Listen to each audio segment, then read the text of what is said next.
rien à voir avec la vidéo. J'ai fait les magasins tout à l'heure et j'ai trouvé ces Oreo goût birthday cake. Birthday cake. Je me suis dit, ok, ça a l'air bizarre. Du coup, on va essayer. Bon, je vais pas vous mytho. J'ai eu un appel entre temps. Alors, du coup, on est genre quelques heures après. Non, même pas. On est quelques dizaines de minutes plus tard. Mon café, je pense qu'il est froid même. Mais on va quand même tester ça. Et après on va faire le bilan bien évidemment des 10 mois à Toronto. D'ailleurs ça fait au moins 4 mois que je n'ai pas fait de vidéo sur YouTube. Me voici, me revoilà, toujours pas coiffé. Mais ouh, ça sent, voilà, vous allez pas sentir mais si au moins vous pouvez voir. Je sais pas quelle odeur ça sent mais ça sent la chimie quoi.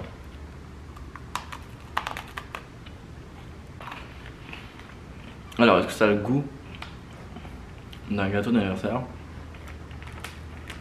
Je vous avoue que peut-être. Moi les gâteaux d'anniversaire que je mangeais c'était généralement des gâteaux au chocolat faits par ma mère.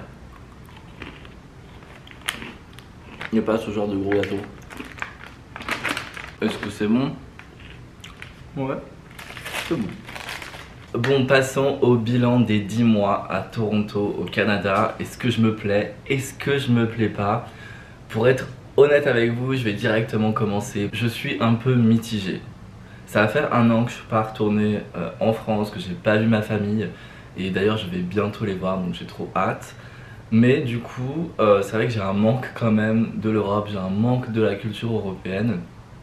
Pour moi, Toronto, c'est une ville, en fait, c'est une mégalopole qui bouge très vite. Et il y a aussi beaucoup ce côté individualiste avec les gens qui ne font pas forcément attention à l'autre être humain. Et j'ai un peu ce manque de contact, on va dire, humain, que je trouve, voilà, il y a un manque ici.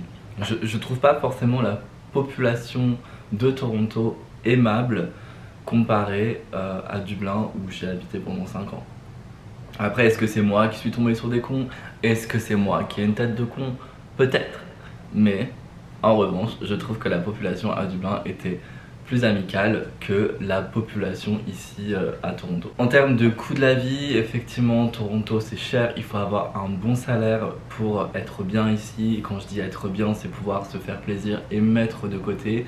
Et je pense qu'il faudrait toucher au minimum 80 000. Et si tu es en couple, c'est encore mieux. Voilà, si vous êtes deux à toucher au minimum 80 000, bah déjà vous vous en sortirez bien. Donc la vie coûte cher.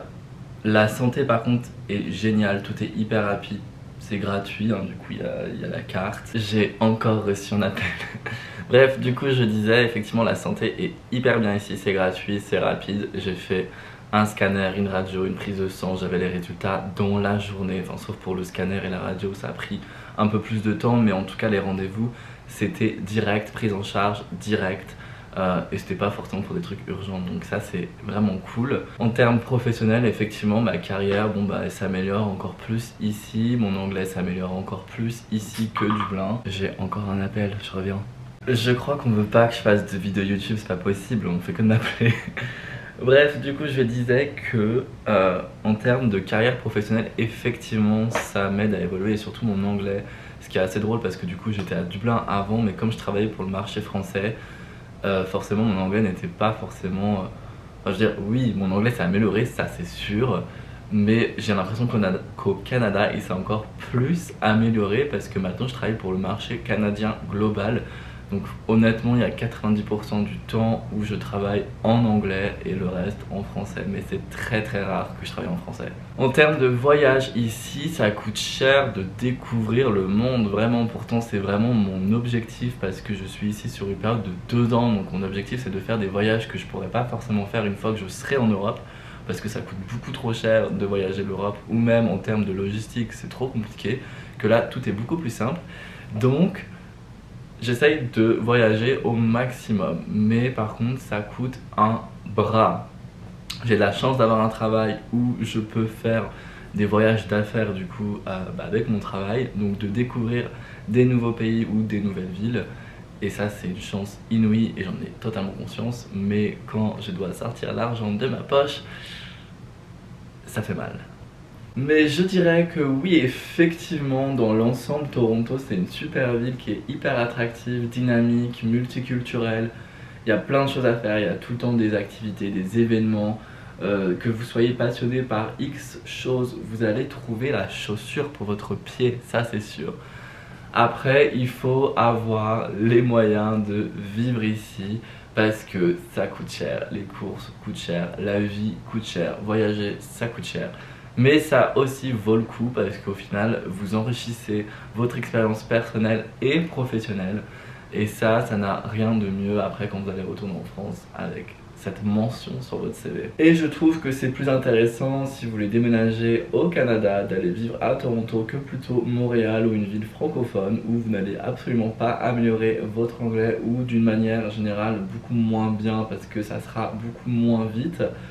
Donc voilà, pour moi Toronto c'est la ville à aller.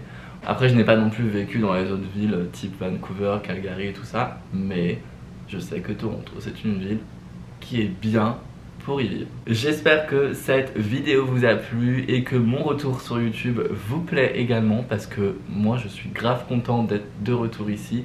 Je suis en ce moment très actif sur TikTok, n'hésitez pas à vous abonner, on est de plus en plus nombreux. Merci beaucoup à ceux qui me suivent et on se dit à dimanche prochain pour la nouvelle vidéo.